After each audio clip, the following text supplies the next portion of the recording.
DPRD Kota Palembang menggelar rapat paripurna ke-13 terkait penutupan masa persidangan 2 dan pembukaan masa persidangan 3. Dilanjutkan dengan penyampaian Raperda Kota Palembang tahun 2020 pada Senin 14 September 2020 di ruang rapat paripurna DPRD Palembang.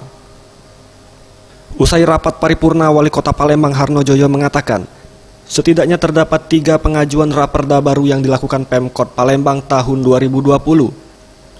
Yakni Raperda tentang perubahan atas Perda Kota Palembang nomor 6 tahun 2016 tentang pembentukan dan susunan perangkat daerah Kota Palembang, Raperda tentang cagar budaya dan Raperda tentang perusahaan umum daerah Pasar Palembang Jaya. Daerah tadi ada perubahan akhirnya digabungkan dengan kemudian tadi ada perubahan di Pasar Palembang Jaya dengan semua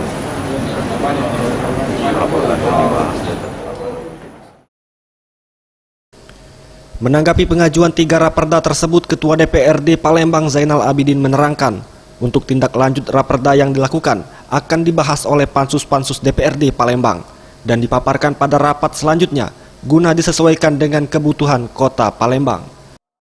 Perda ini akan baru masuk, nanti akan kita bahas spesifik di pansus-pansus.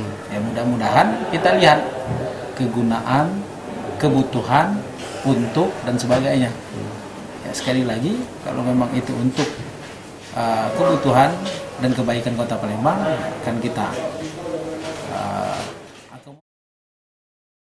Tim Liputan Sriwijaya TV.